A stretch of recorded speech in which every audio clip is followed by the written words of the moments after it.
What if the blues could summon both salvation and damnation? Sinners 2025 isn't just a vampire film, it's a haunting exploration of heritage, identity, and the supernatural. The film's ending leaves viewers pondering the true cost of legacy and the allure of immortality, and so many other questions.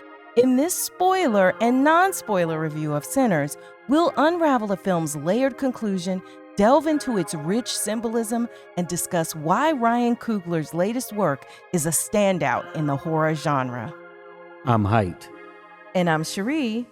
And you've discovered Axiom Amnesia.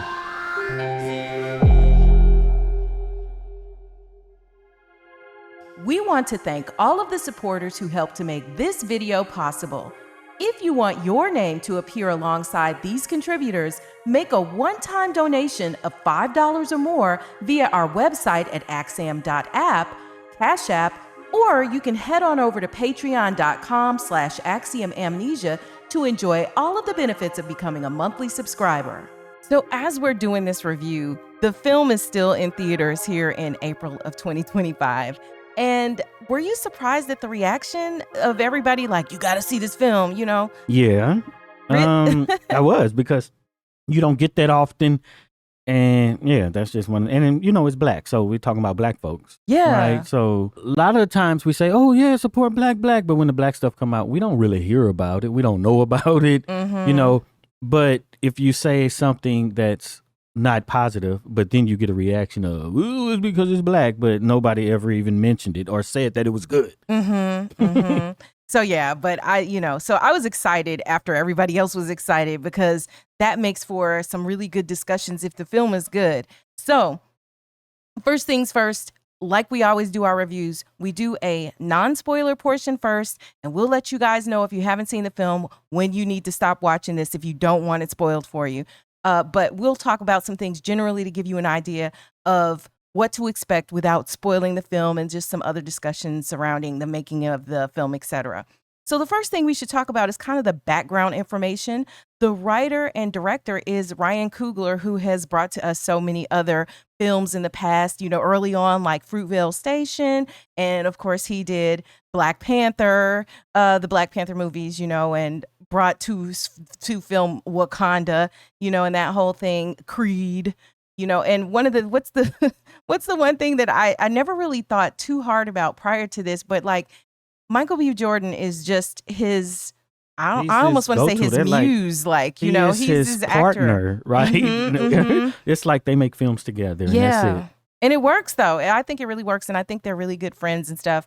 And they're able to work, obviously amazingly together, to have created all these films up to this point. But people are really saying like this may be his masterpiece, the film that he will be known for forever. So as we get into stuff, we'll see if you guys think the same thing. If you've already seen the film, go to the comments and let us know what you think. But yeah, and then the production studio was Proximity Media and Warner Bros. Pictures, right? And Proximity is actually Ryan Coogler's and his wife's company. His wife Zenzi, who was very involved with this film as well. So I thought that was pretty cool. The other thing, and you probably could talk about this a lot better than I can, but we had watched some stuff about how the film was shot on a 65 millimeter film using IMAX and Panavision cameras, and it alternates and stuff like that. Did he say it was like 15 or 17 perforations per frame or whatever? I don't remember, but there's a really good video where he explains all of that, and it's worth the watch. But I don't think he explained perforations. I still don't know what that is. But what I think is the holes in the thing. Because it's a projector, it's physical device, right? And to move it along, the smaller number is, I guess, the more fluid the thing would probably move, right? So if you had 2 per frame, then you only get it to shift 2 spots in that frame.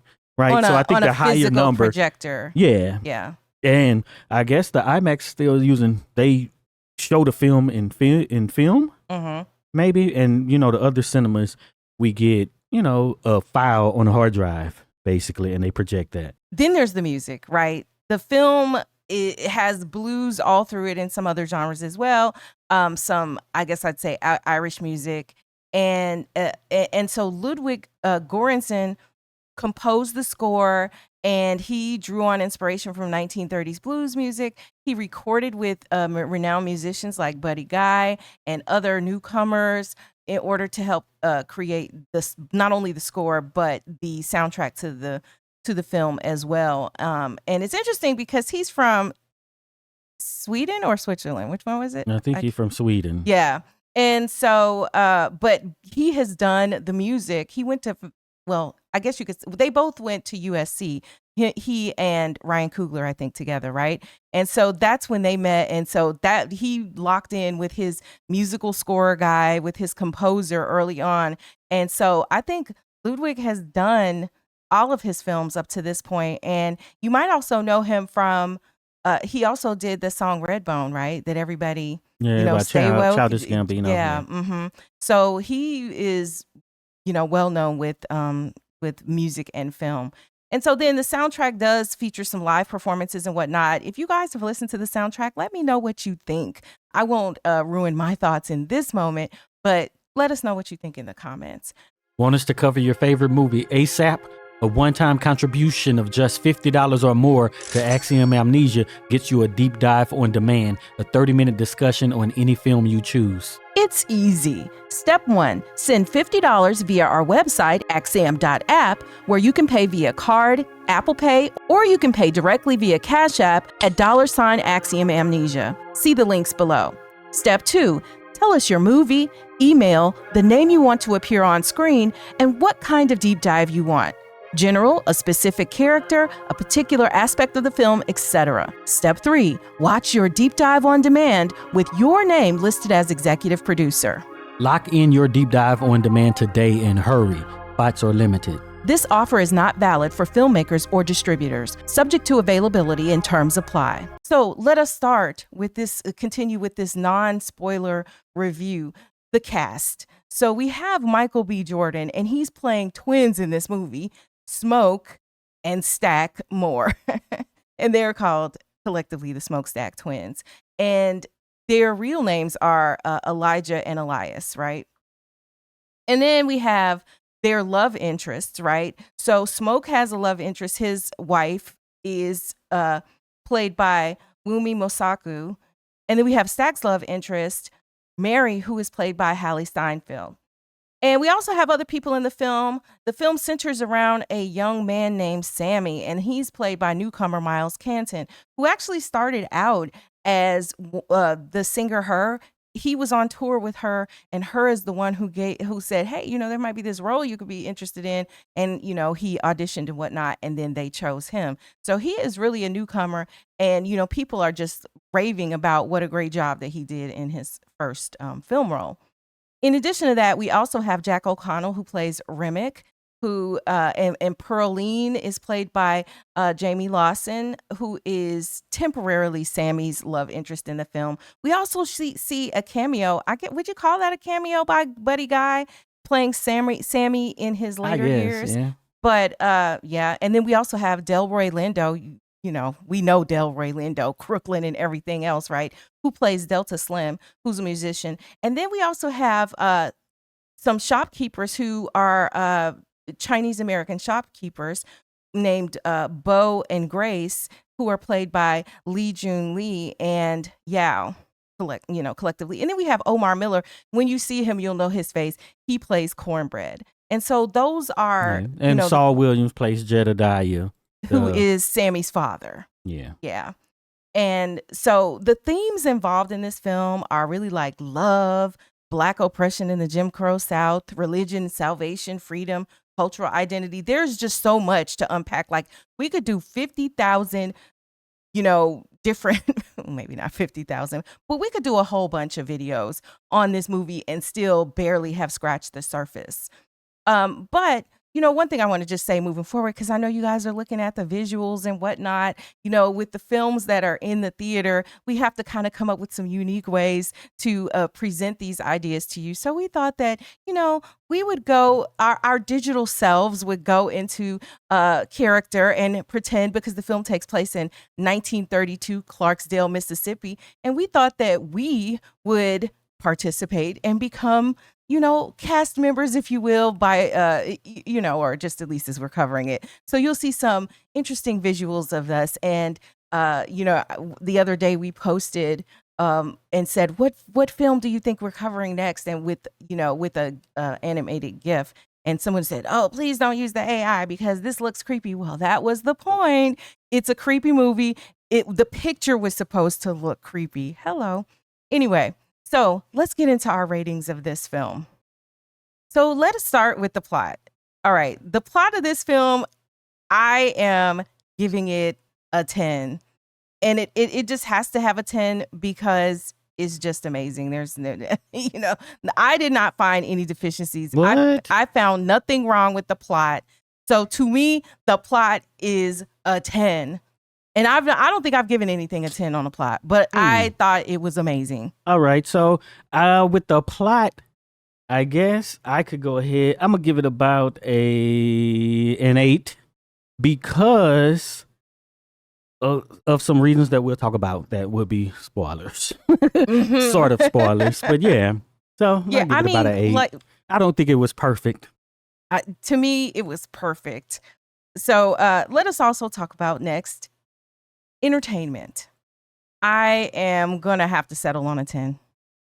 Entertainment for me was a 10. It was a 10. I was entertained, and I felt like, man, I want to see it again. I want to pick it apart. This is one of those films that I could see myself being obsessed with, like I was with Leave the World Behind, like I was with Queen and Slim.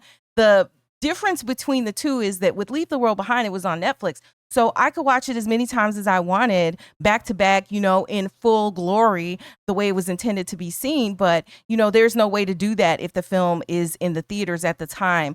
And this film is one of those films where the theater experience is going to make a huge, huge difference. If you get the opportunity to see it in the theater, I would suggest, if you even think you might like it, to go see it in the theater.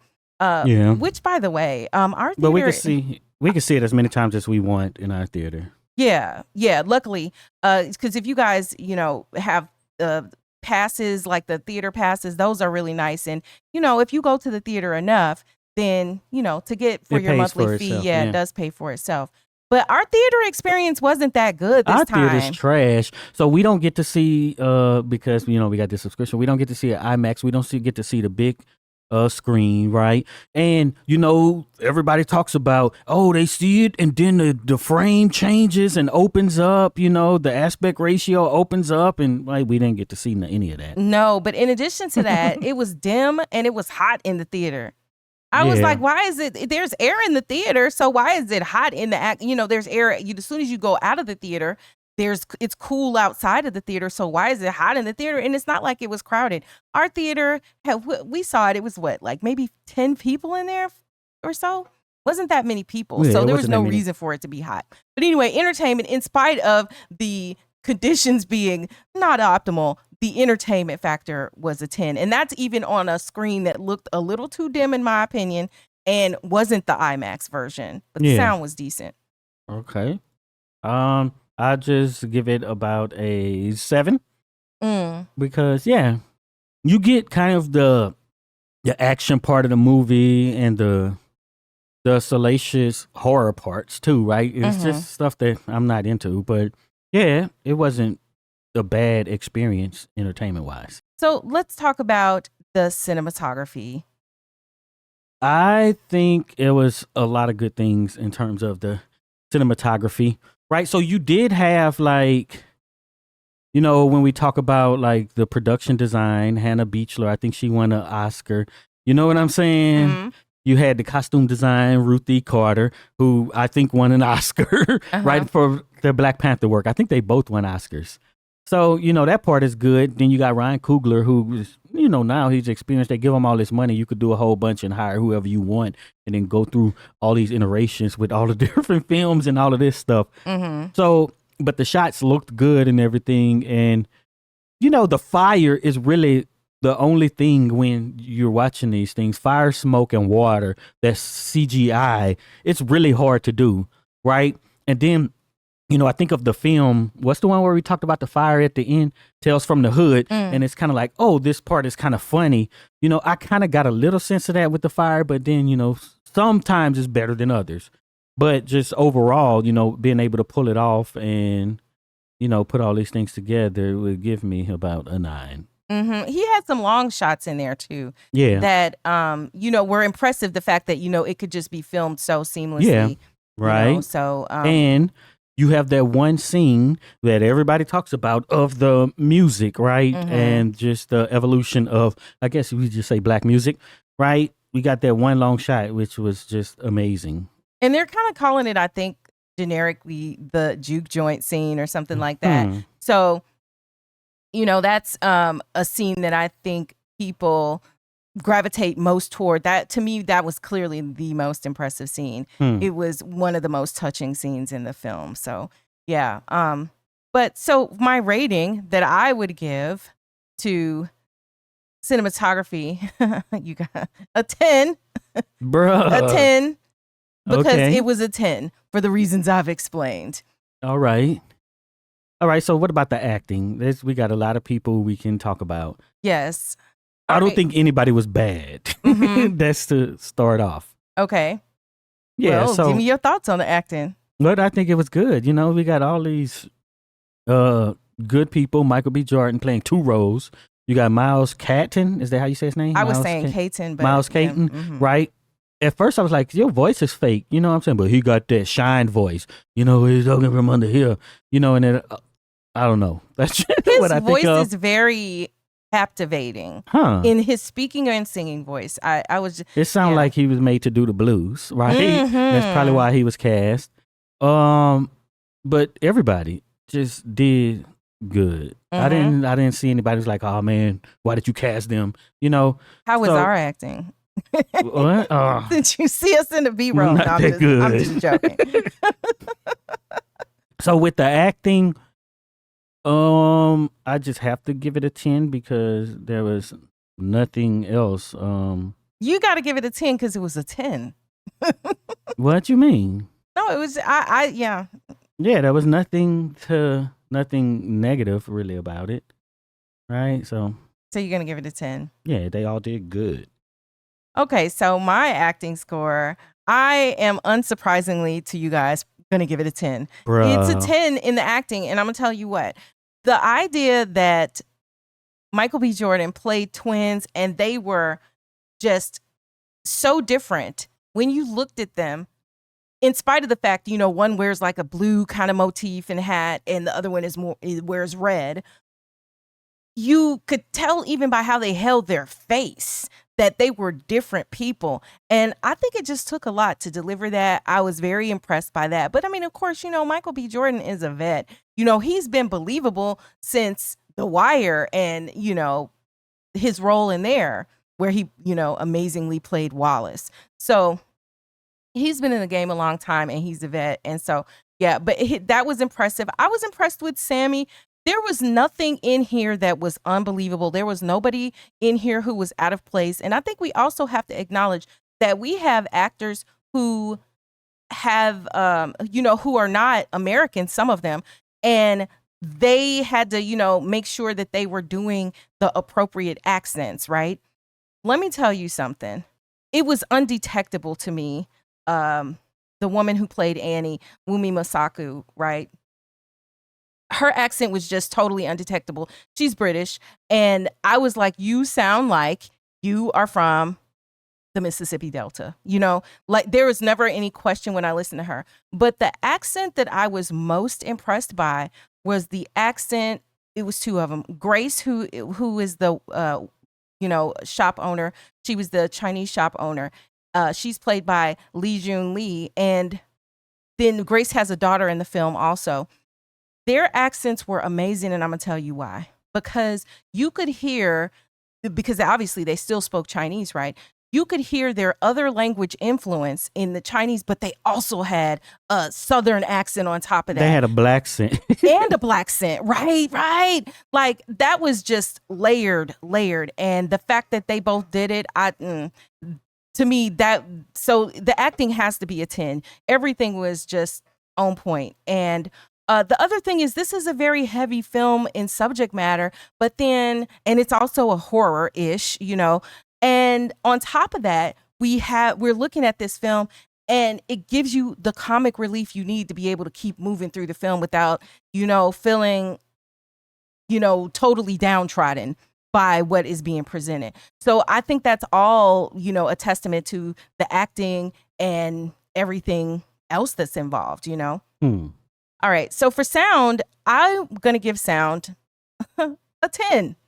Sound is a 10 to me because the things you needed to hear at the various times, everything from the little details in the setting, right, to obviously the music, you know, and yeah. So the sound to me was just easily a 10. Nope, they don't get a 10. They get a 9. Why? Because there's the one scene where, you know, your boy starts singing Delroy Lindo, right? What's his character? Delta Slim. Right? And then Smoke or Stack, right? It's like, you got that guitar, boy, right? And y'all didn't put the guitar in there.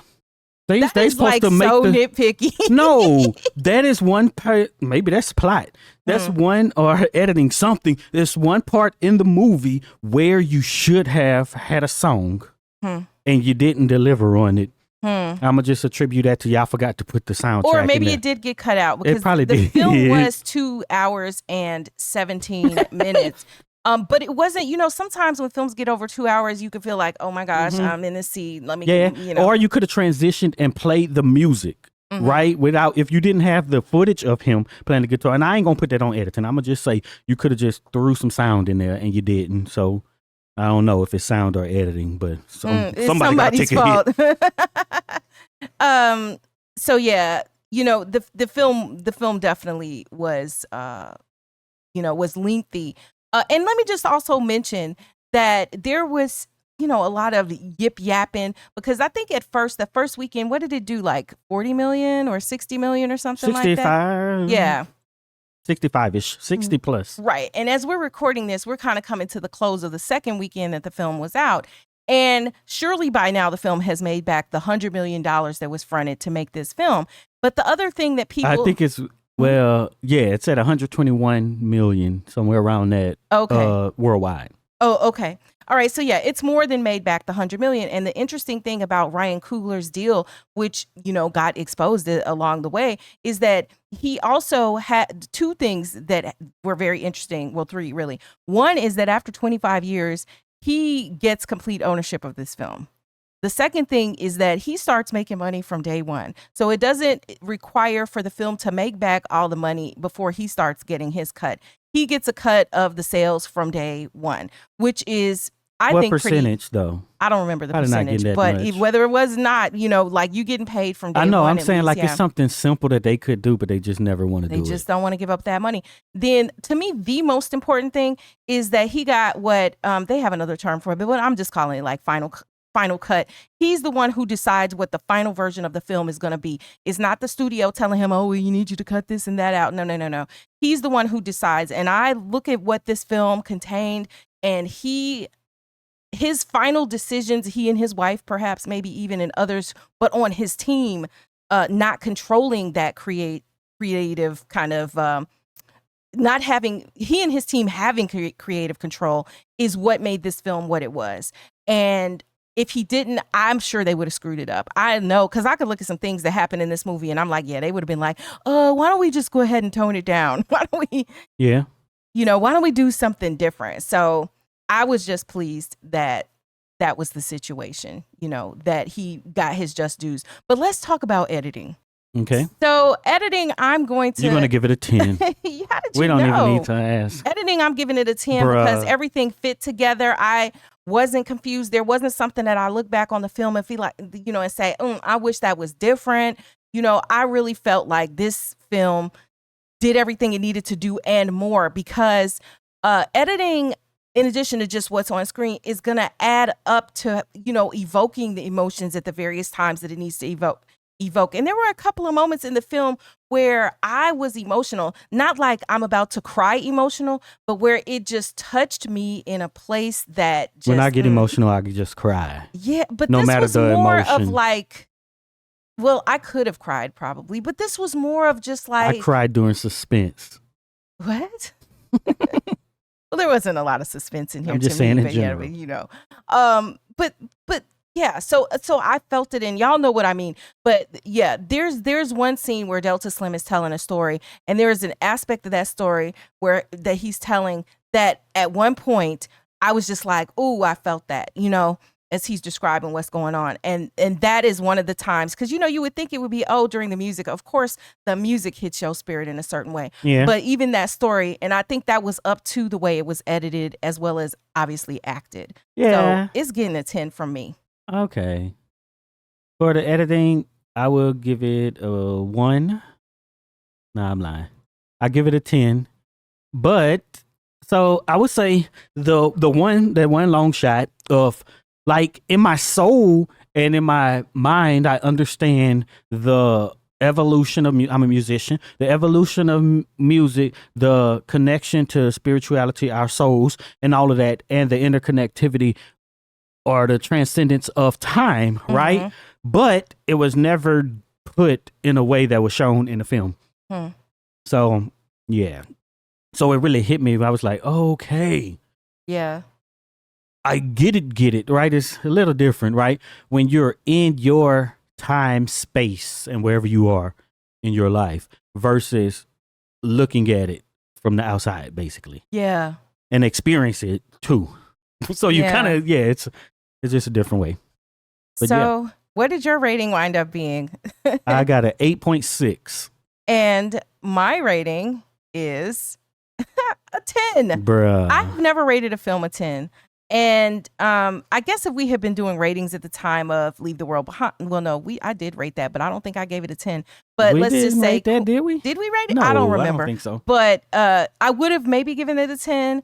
But Queen and Slim, I feel like, even though we weren't doing this kind of rating, because if you guys don't know, Heit actually, you know, designed, developed, and implemented our rating system, our proprietary rating system. Yeah. Because as you all know, he, you know, is able to go in and do all of the coding and everything that has to happen to make something like this appear on the screen. So he did that, and this is why we're able to kind of show, you know, rate without, you know, having to do other stuff. He just is amazing in that way. So, but I have not, of all the films we've rated, I have never given a film a 10.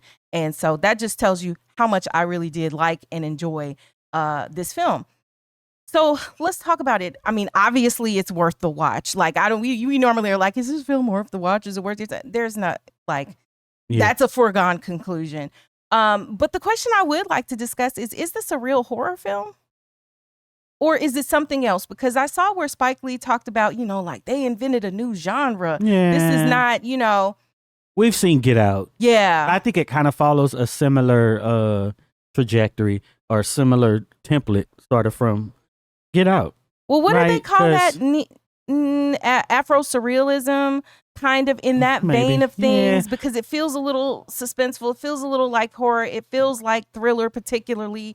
You know, the difference is, so he threw in some jump cuts. You got some jump scares, right? You got some of that at the beginning. Then you got another little horror aspect somewhere along the way before you get to the end, like in Get Out. Bam! Now it quote turns into the horror, right? You know, so he basically done that same formula, but at the end, the horror is vampires, and I think the horror is vampires, and I think that's where it kind of, for me, like when I talk about the plot, where it kind of falls apart. Right? Because, and the entertainment factor. I'm not here for any of that stuff. Mm-hmm. You know what I'm saying? And I don't know why it had to be a vampire movie. Yeah. I feel like I get why it needed to be one. I embrace that it was one because so there's a part of me that's like, all right, you know, for the people who wanted a horror, it gives you enough of that you can feel satisfied when you walk away. For me, the connection of what a vampire would offer, you know, being the undead and kind of a form of eternal life, is an interesting proposition to people who are suffering under, you know, oppression in the Jim Crow South in 1932 United States of America. So when you and this is a deeper discussion for later. Obviously, we can't get into all of that, and we don't want to talk about that during the spoiler review, but the non-spoiler review. But that's a big thing. So as far as that consideration, I would say for you guys who haven't seen it, just go see it. Go see the movie. Yeah. If you can catch a matinee, maybe you can catch it for $3 to $5. I don't know what they cost. Maybe in if these this, days, but here we go, groveling. Maybe if enough of us go and pay to see this, we'll get another director and writer who can make a good movie. Yes, but what I would say is I feel like maybe we're going to see a resurgence of a new age of Black cinema where we can have even more stories, because I feel like we told a lot of stories in the past, but now we're going to be able to tell even more stories on large budgets, because who was giving us this kind of money before? Yeah, but look what it took. He had to go through and do Black Panther and all this stuff to be able to get paid to make his own stuff. Well, got to take the bitter with the sweet, I suppose. Yeah, well, I'm saying like it's not many of us who going to be able to even make it through that track to get to this point. This is facts. Right? So this is facts.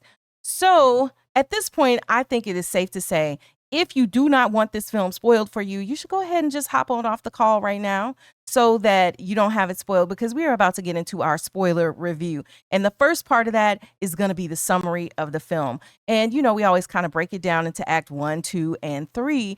And that's exactly what we'll do now with a brief summary of what happens in the film so we can talk about some other stuff and get to breaking down the ending of the film. Recent changes here on this platform are making it harder for you to see our latest videos and get notifications. To make sure you don't miss out on anything, we're building our own community, both on our website, axiom.app, and on Patreon, with free and paid options available. Here's the deal.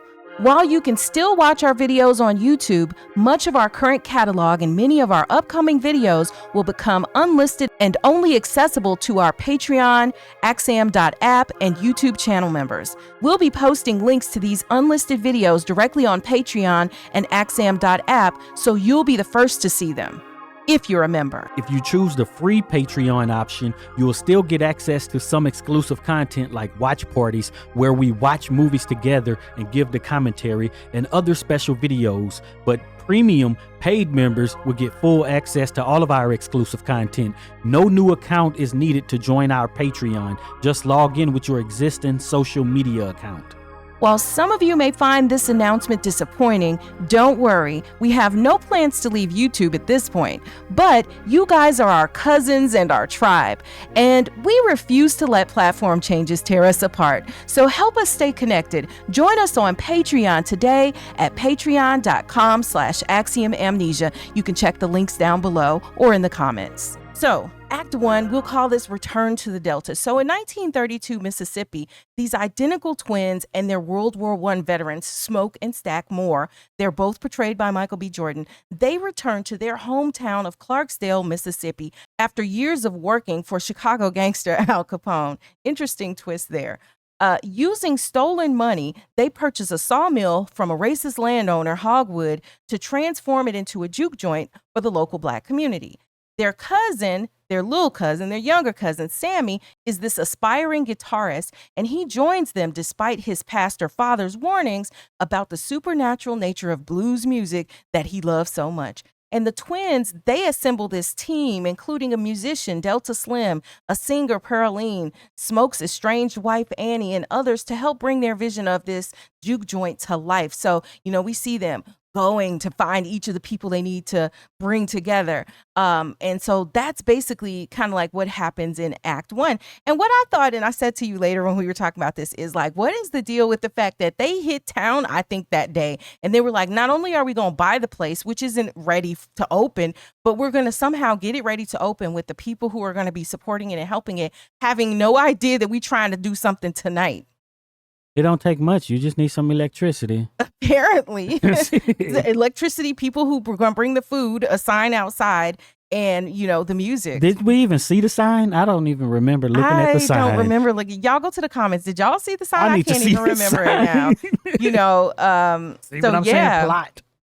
So then we get to Act 2, which we'll just call like the gathering storm. So as this juke joint is being prepared for the grand opening, you got the tensions rising and stuff with everybody's personal situations going on, because these guys, Stack and Smoke and Stack, have been gone for 7 years from home. And so Stack reconnects with his ex-girlfriend, Mary. And Mary is passing for white and has married a man in a neighboring town. And so Mary harbors resentment over their past because basically Stack just left. You know, they laid together one night and the next day Stack was gone, and he's been gone for 7 years. And she was waiting on him to come back, hoping he would come back, and he didn't. And now he's finally back. But when he returns, she has just buried her mother, I think like the day before, when they run into each other. And at the same time, we have an Irish immigrant vampire, Remick, who is being chased by these Choctaw vampire hunters, right? So he also is arriving in Clarksdale, Mississippi at the same time. And so what he does is he turns this local Klansman and his wife into these vampires. And now this is all happening like on opening night of the juke joints. So then also on opening night, we have Sammy's what I would call just his transcendent performance, which draws Remick the vampire his attention, because he's like, oh, that music is so great. It's wonderful, you know. And so he wants that. And so after this series of events happening, including Stack, one of the twins, being turned into a vampire by Mary, who is his woman, you know, and Mary was turned by Reddick, the vampire, then the juke joint becomes this battleground. And Annie, who is Smoke's wife, who practices hoodoo, but has to educate the few people who are left inside of the juke joint after it clears out initially, on how to survive these vampires based on vampire lore and whatever. And then the group, you know, they have to brace for an impending attack. And so then in Act 3, Blood and Sacrifice is what we'll call it, Remick and his horde of vampires, because Remick then turned everybody who was in the juke joint who went outside and his crew into vampires. So you got all these, you know, black folks that were in the juke joint, plus Remick and the Klansman and his wife are all vampires now. And their theme is like, oh, it's, you know, join us. We are about love and togetherness, and, you know, you can be free and live forever kind of thing, right? And so Remick, they're not able to enter the juke joint without an invitation, because, you know, vampires can't come in unless you invite them in, right? And so they are trying to manipulate Grace, who she's the Chinese shop owner, into allowing them entry. And there's this, you know, a violent confrontation that happens with multiple deaths. But the way it happens is that Grace's husband has gone outside. He's been turned. He comes and he's like, oh, come on, let me in, you know, baby, blah, blah, blah. And she's like, nah. And so she's not convinced because she knows he's been turned. But then when Remick and Bo, her husband, are like, oh, okay, well, then we just going to go by the shop where their daughter Lisa is, and we'll see what you think about that. And so at that point, she's like, I've got to save my daughter. So she invites the vampires in after they kind of have prepared, and, you know, she throws, what do you call that? A Molotov cocktail, you know, at them when they come in. So then there's this big, you know, showdown in the end. But a lot of people, you know, a lot of people die. And we've got Smoke, Sammy, and Pearline. They're trying to escape, but they're ambushed and stuff. Annie dies when Smoke has to put a stake through her heart because he made a promise to her that if she gets bitten, he's gonna take her out before she's converted, so that her soul can, you know, go to the afterlife in the right place. Because the other thing that's revealed in the film is that they have an infant child who has died, and that's also part of the trauma and, you know, grief that they're experiencing as a couple. So in this climactic battle, Smoke kills Remick with basically with a stake, a wooden stake, which is the guitar itself. This guitar that they have given to their cousin, their little cousin Sammy, right? And so coming out of this, the sun is rising and it incinerates the remaining vampires. So the only people who make it out of this whole thing are Smoke and Sammy at this point.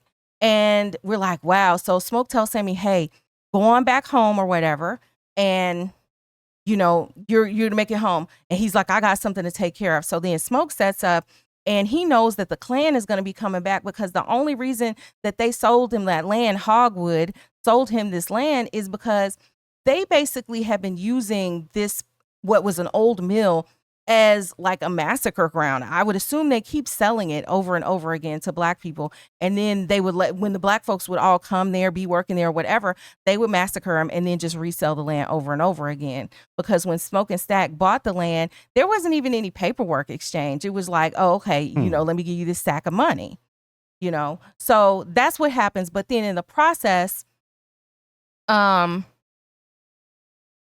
is able to escape back home in time for Sunday church service, which his father has been like, I want you to help me preach on Sunday, blah, blah, blah.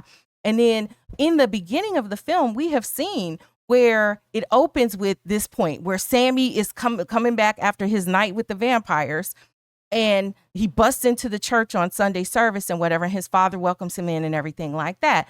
So he gets home and we don't know what he does after that. So now they tell us what happens after that. And it's that Sammy doesn't stay because his father is like, just leave that sin where you found it and all that, right? Put the guitar down, because Sammy doesn't even have the bottom of the guitar. He only has the neck of the guitar the neck that's left. And so he won't put it down. And then next thing you know, we see Sammy. He's going to just go ahead and blaze on off into the sunset because he's going north because he wants to get out of there. They are sharecroppers, on a plantation in 1932, Mississippi. He doesn't want that life for himself anymore. He has worked hard, So we have all of these dynamics that are going on. So we see him leave. So Sammy has escaped. He's leaving. And then, Smoke, though, succumbs to his injuries because he gets shot in the process of the shootout with the Klan, because he's like, I'm going to take out as many of them as possible. Remember, they were World War I heroes. Well, I say heroes, but, they were vets, And so he knew how to do what he needed to do to take them out. And he set it up so he could, ambush them. And that's exactly what he did when the Klan rolled in. So after he's been shot and he's kind of lingering between life and death, he sees at the moment, he sees and is reunited with Annie. He sees her and the baby. She's all dressed in white and whatever. And she's, nursing their child, and, that they had lost in infancy. And he's like, oh, wow, And so that's what happens at the end. So we're, left to, I guess, assume that, they basically are in the afterlife together. And then if you left this theater too early, you missed the mid-credits scene where 60 years later in the year 1992, an elderly Sammy is singing on stage and whatever. And then he comes out and he's in this bar. He's the celebrated blues musician, but Stack and Mary, so they have survived as vampires all these years. They show up and he's like, oh man, in the bar, are they about to take him out? Because I thought that's what they were coming for. But no. Stack offers Sammy immortality. He's like, man, you look like you're getting pretty old. You sure you don't want to come with us? And that's when we find out that Sammy has just, he's been having nightmares all these years since the day that happened and whatever. And so he declines the invitation from Stack and Mary to become, to have, to become the undead and have, everlasting life on earth, so to speak. And that's it. And, but the thing that was so cool about that scene was it was 1992 and they were dressed like it was 1992. And it just was wonderful because, if you were alive in 1992 and in the 90s, it was a great time. And that's around the time I was kind of coming of age. And so, I remember those outfits and, all of that. So it was a great nostalgia with that. So that's what happens in the movie. So what did you think? What was it? Was this a happy ending? Yeah, I think it was. It was a happy ending. Why? Because they all survived. Yeah. I think it was definitely a happy ending. I think that it's just a sad commentary to say that of all the ways to try to need to get free, that becoming a vampire, dying to then become the undead, and perhaps having your soul, damned to hell, with all of the, if you buy into the folklore, it is viable in a world that treats you so bad is wild. Like that puts everything into perspective. Now, earlier I had mentioned the part where I said that, Delta Slim was telling a story. And I didn't want to give it away earlier, but what I was specifically talking about is when Delta Slim is telling the story of his friend who had been basically lynched. And at that moment, he's talking about his friend having been killed by this mob and that they had cut off his manhood. And when he says that, they're driving in the car and he's just like, he thinks about what has happened and he's like, And then when he says, he just like, and he goes into like this song because that was almost like the only, like he kind of has a moan and then, gets a rhythm and starts singing, right? Because that was like the only way he could process that trauma, right? Even years later, right? And I just felt that. I felt that in my spirit because what has happened to folks in this country who have been subjugated in such a way was just crazy, So that's what I was talking about. What do you think about the idea that like this proposition that Ryan Coogler gives is like, hey, maybe it could be an option to become a vampire? I kind of think that's what the movie is about. It's about these different spiritualities and what gives you I don't know, your everlasting life or whatever they call it, right? So yeah, that's one option. You had your Christianity, you had the blues, which is, permeating throughout the entirety. Yeah, and hoodoo, which is tied to the blues historically, kind of, or the old African spirituality, right? All of those different things. And how they're all twisted up because we were brought here. Mm-hmm. So yeah. What do you think is like the lesson about letting people in? Because, you have this issue of who can be let in and who should be let in. And well, we want to let everybody into the cookout, as they say, right? Mm-hmm. You're invited to the cookout because you've seen somebody play a song that you may like, right? It's like an old white dude drives up in a car and he's listening to Future. Ooh, he's invited to the cookout, right? And then you're trying to let him in. And then when you get let in, then we seen what happened. Well, and what I think is interesting is also not to confuse other people's struggles. Some struggles could look very similar. If you look at the struggles of Irish immigrants in America historically, and even what happened to them in Ireland, because I was looking at like, okay, Remick was an old vampire, but even if he had been a vampire only for 100 years or, whatever, it could have been that he suffered under when he was back in Ireland and when he was in the United States, because the Irish really were not welcomed. He talked about how the religion back had been forced upon him. He talked about, so it would seem that they had some level of parallel types of subjugation. Obviously, they were not enslaved in the same way as, Africans who had been brought to the United States. But, many served as like indentured servants and things like that, which were only a few steps above that. And I'm certainly not comparing it to be the same thing, but they were pretty low on the totem pole.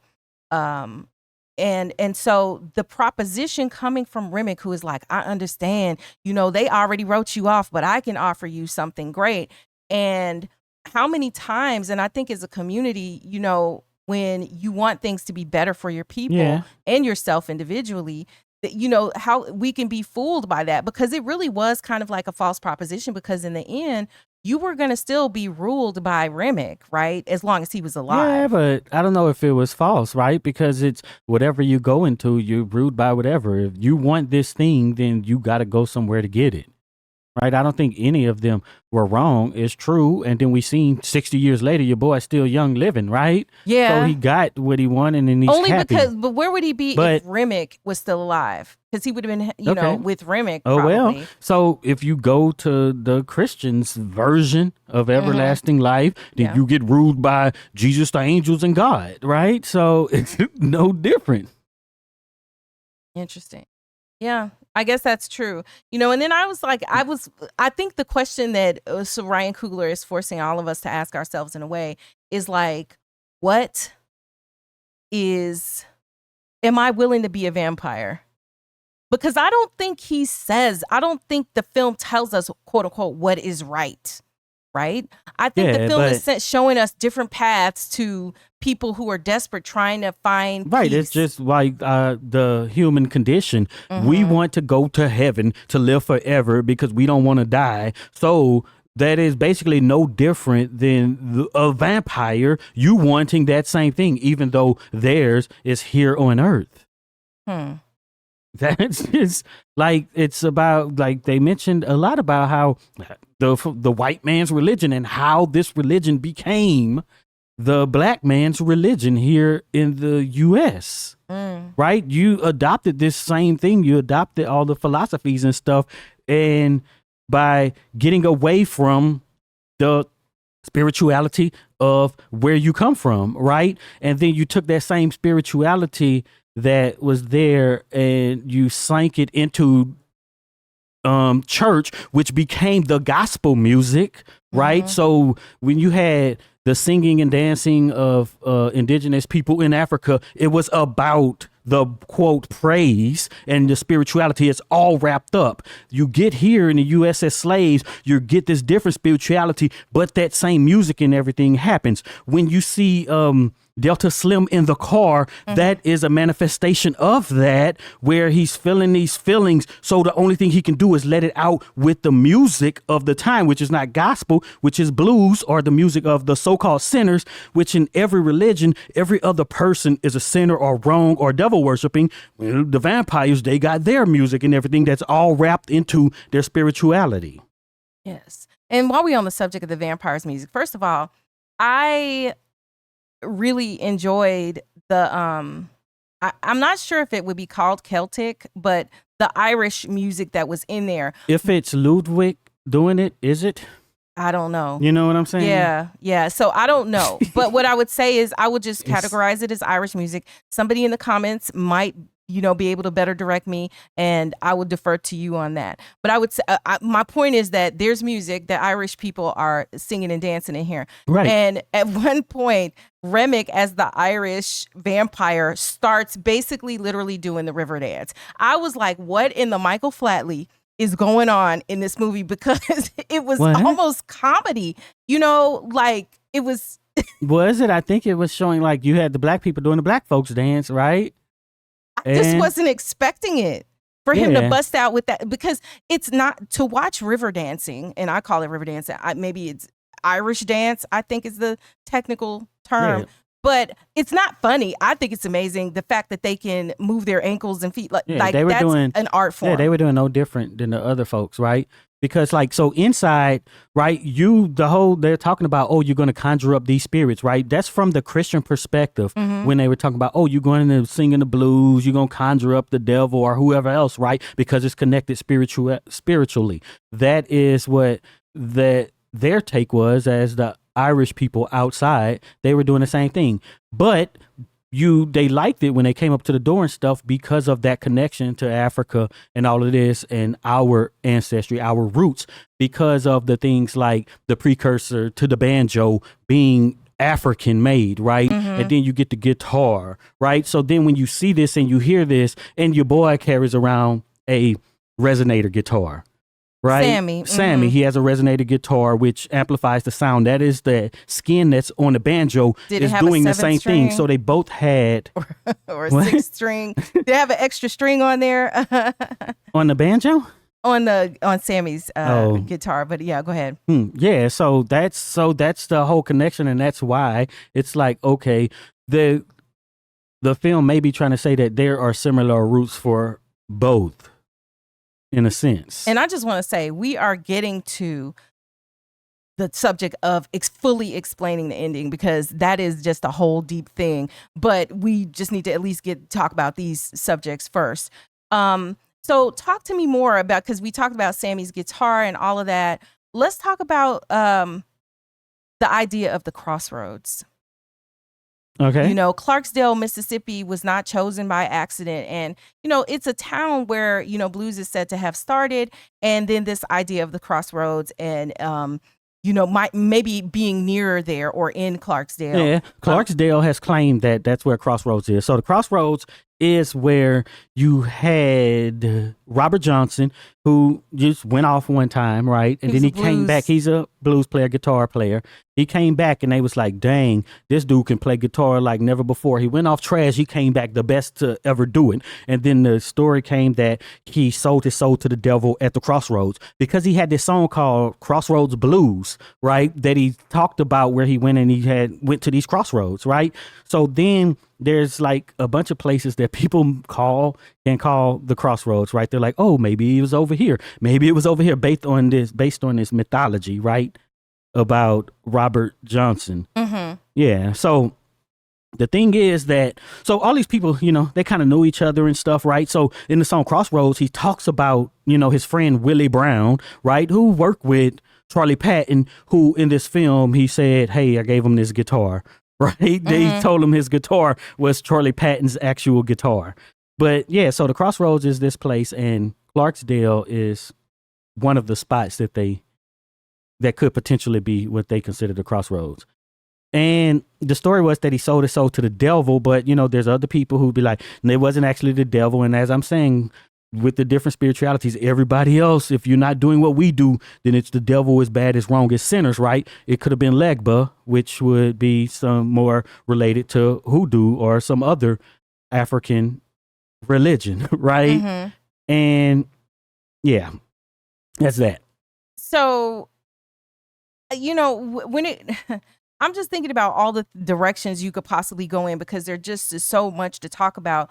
But what I think is how it just expertly weaves this idea. Because, if you didn't really understand the story of the crossroads, like you just explained it, then maybe if you're, if you were around in the 90s and you think about like the song Crossroads, there was a movie Crossroads. I think it was in the 80s though. Oh yeah. So that song is about actually that movie is about Willie Brown, right? This young boy. The Crossroads. It's kind of similar to this. Starring Ralph Macchio, the Karate Kid. This young boy, he goes and he finds Willie Brown, who was Robert Johnson's friend that he sings about in the song. And then he takes him down and he's like, oh, I sing the blues. And Willie Brown like, no, you don't know the blues yet.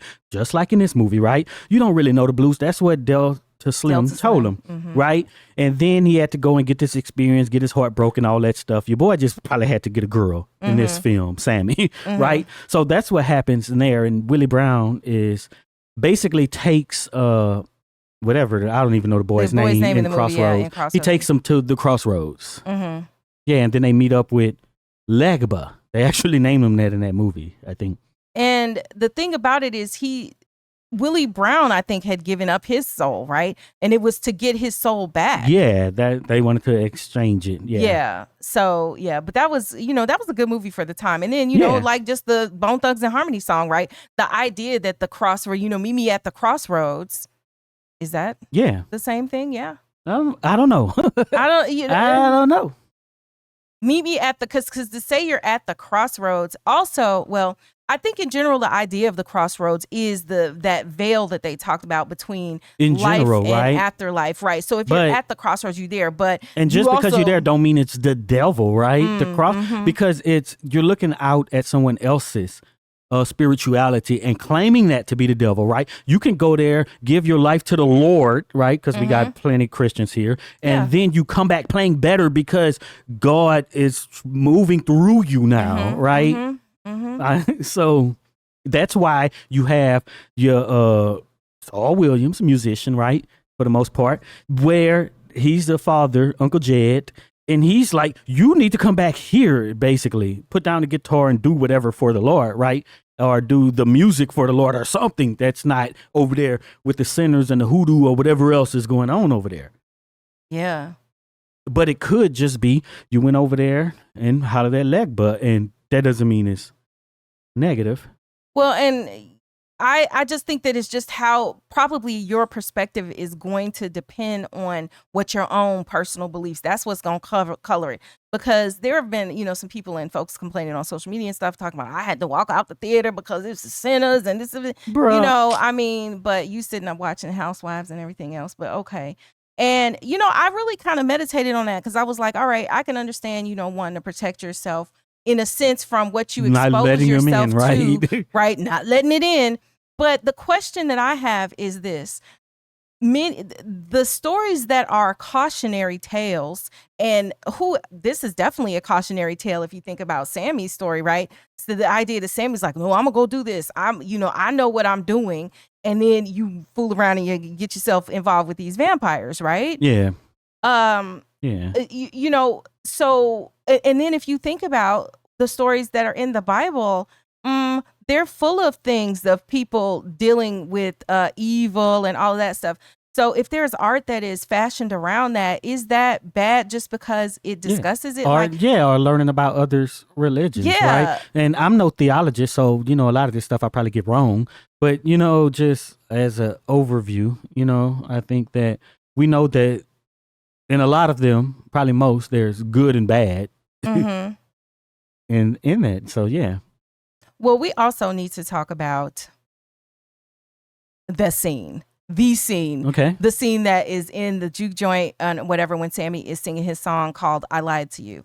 And so, there's the point where he's singing in the beginning. You're like, oh, okay, I get to enjoy his beautiful voice. And that's it. Then he gets to, I don't know, after the first hook or whatever, then it goes into this thing. And next thing you know, you see the electric guitar and, show up in the scene. And then you start to see all of these different conjurings of people in different places in different times. This is 1932, but it's taking you before and after that in various parts of Black art and dance, Black music and dance, right? And there isn't a barrier in what's presented between whether you are, a Black American or whether you Black. It was all of it and showing the connections between all of it.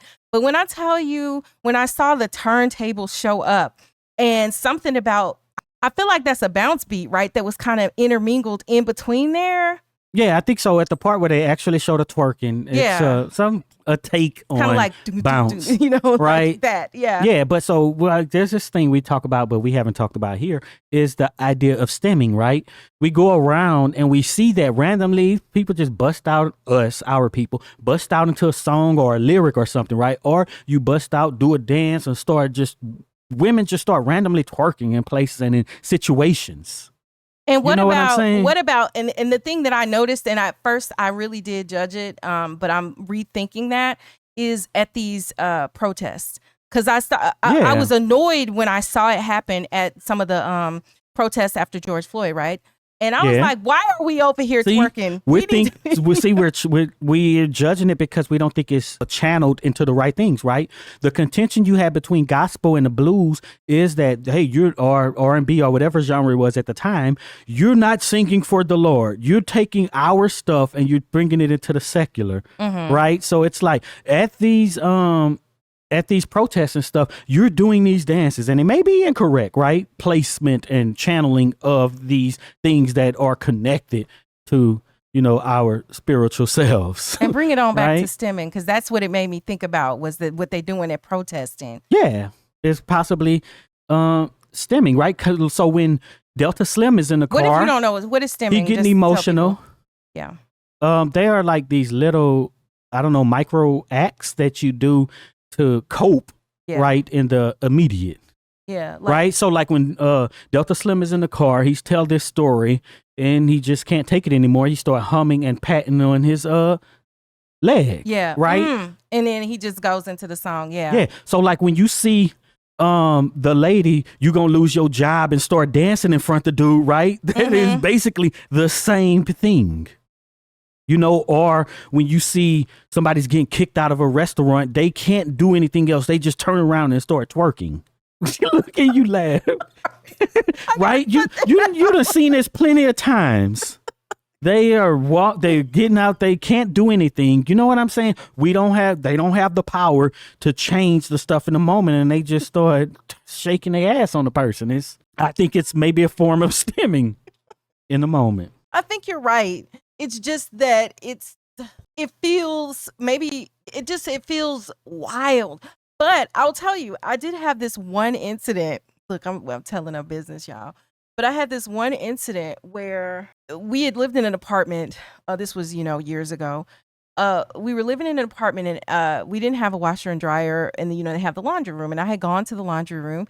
But it was during the day, and people would typically just leave their clothes in the you don't sit there for the full hour like you would at a laundromat. You're in the so hey, it'll be done in 20 minutes. So I had a couple of loads. I purposely didn't take up all the dryers, but I had 2 dryers taken up. So I came back down and a guy had put our clothes on the dirty, like, you know, folding table, but I would have never put our clothes on the folding table. I would always have brought them up to the apartment, you know. So the guy started talking to me, and I was just like, okay, you know, calm yourself down, because I was mad. He knew I was mad, but I wasn't going to confront him. I was just like, whatever. And so he kept talking to me, and I was like, just leave me alone. Don't talk, you know, don't talk to me. And then at some point, he was just like, he started talking to me too much, and it was like I lost it. But I didn't start yelling. I started clapping. And, you know, if you know me as a person, this is very atypical to how I would conduct myself, you know. But I literally I had never done this before in my life, but I literally started clapping with every word. And I was like, if you don't get out my, you know, and this is not who I am. This is not Cheri, right? Well, it's part of Cheri, clearly, but not the way that I would present. And yeah, that's what you notice from Black people, right? Is that in situations like that, we get very rhythmic with the way we do things. And that's, you know, that's ultimately what happened. Thank goodness I was able to call, you know, I got on the phone and I called you, because I was like, you know, what kind of man starts confronting a woman like this and harassing me? I was like, oh, let me call up Heit and get him on down here and see what you got to say now, you know. And then he was like, well, I'm gonna get on the phone and I'm gonna call somebody. He called another dude. I was like, oh my gosh, let me just get my stuff and get out of here. You know, Heit came and escorted me up out of there, and we were done.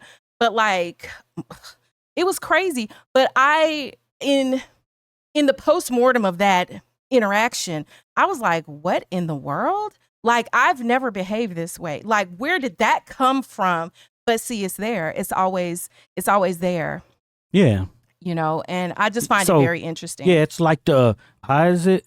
Nam Yoho Renge Kyo, right? It's like a chant. So she didn't know, even though she was in, I guess you could say R&B, right, at the time, and how to channel this, right? Because we're so separated from those roots that she went to another culture, per se, right? To get that, you know, to be able to channel whatever is going on with her emotions or whatever.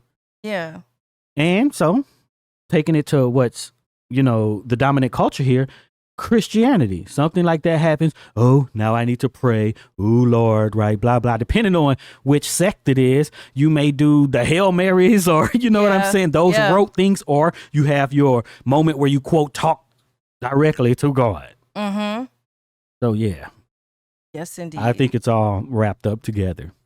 So I'm looking at the amount of time we've already spent.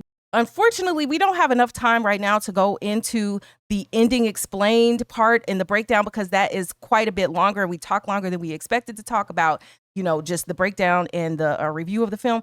But what we're going to do is it'll also be released at the same time. So we are just going full on Sinners across all 3 channels, and we will release it. So you'll be able to just look to the description for the link on the next part of the video that will have the breakdown, so that you'll be able to watch that. We, up to this point, will have done 2 or 3 videos about this movie, and I'll make sure that we've linked those in the description so you can watch it. But we did a really great breakdown explaining the ending of the film with interpretations of the names that give you kind of the decoding of all of that, you know. And of course, we did an actual review of non-spoiler review and a spoiler review of the film. So, you know, be sure to check all of those out.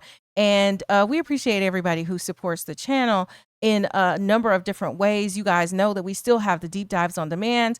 The links are in the description, where, you know, as you've seen with the commercials, you'll be able to suggest that we cover any film. And we also have a less expensive way for you to be able to participate by being a co-executive producer of one of the films that we've selected, and those are available also. And I'll be sure to make sure that we have a link in the description as well for that. And we, you know, constantly post about that. But we appreciate you guys so much. If you made it this far in this video, type stemming in the comments so we'll know you're one of the real ones who stick around to the end. And be sure to check out the video that's on the screen right now, and go to axiom.app, where you'll find all of our recent videos in one place, where you can link back to YouTube and watch them here.